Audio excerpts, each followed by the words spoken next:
I saved the most well-documented matchups for last.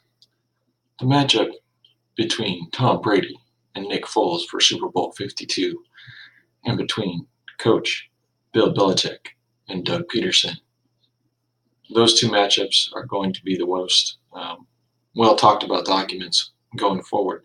So I'm not going to go too much into statistical details, which I'm sure have been already worn out on Super Bowl coverage on NFL Network and NBC and ESPN and all those other various options. But just a couple of interesting tidbits. This is definitely a David versus Goliath um, game, if you will, between Nick Foles and Brady in a couple of senses. Uh, Nick Foles is not well known. This is kind of similar to Colin Kaepernick in 2012 when Colin Kaepernick surprised everybody. The only difference is there's a little bit more tape on Nick Foles than there was on Colin Kaepernick. But Nick Foles was not expected to have the game that he had against the Minnesota Vikings, the number one defense statistically in the NFL, and yet he did. He aired it out, and he has the capacity to do so. And I guarantee you that Bill Belichick and that Patriot defense will be dialing something up in order to keep Foles in check and will not take his abilities for granted. Um, can Pederson make changes and do something else for Foles to kind of help him grind this game out against an ever-changing Belichick? We will see, and we'll get into that a little bit later. On the other side of the ball, Tom Brady is a tactician, has been ever since he started. There's been commentary that he is the last of a dying breed and that you cannot win anymore with that style of player. But as long as he continues to win, he is going to continue to be the model that all other NFL teams mold their quarterbacks after.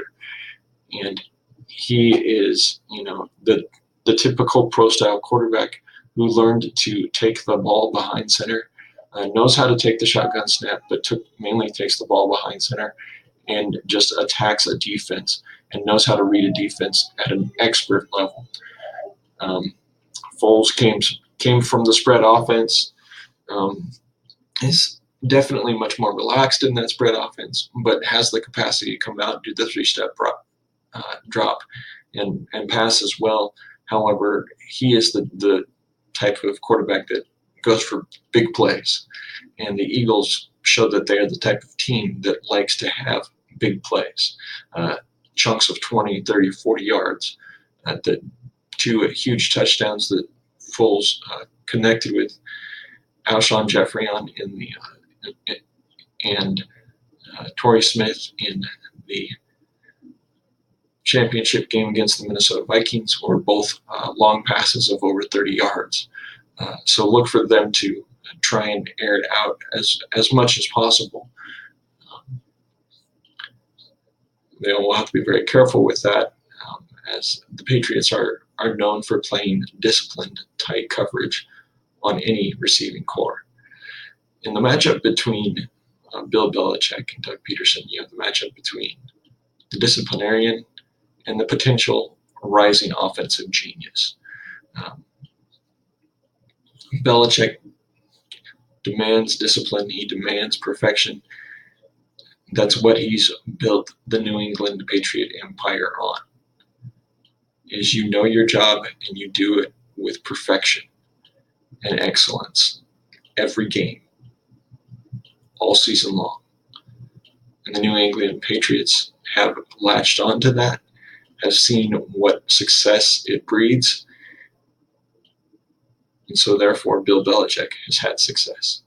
And Bill Belichick's greatest genius is perhaps his ability to make in-game adjustments, both on the offensive and defensive sides of the ball, with the help of his coordinators Josh McDaniels and Matt Patricia, who are expected to have head coaching jobs of their own at the end of by the end of the game of Super Bowl 52. Doug Pederson is a descendant of the coaching tree of Bill Walsh, Interesting little tidbit, Bill Walsh turned 50 when he won his first Super Bowl, and Doug Pederson just turned 50 on Wednesday. And so he has the chance to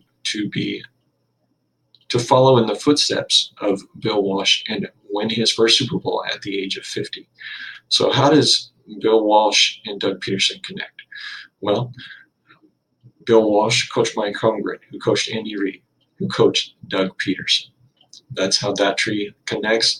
Those offensive geniuses have very, very similar coaching styles, and Pederson has that capacity to make excellent game-changing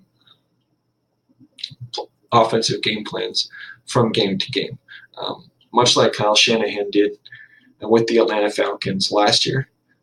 Shanahan didn't do so well against the New England Patriot defense, and I'm sure that Pederson paid attention to what happened in that game as far as offensive play calling goes in the second half, and he will be making adjustments as he deems necessary with his with his Philadelphia Eagle offense, depending on what the New England Patriot defense does in the second half.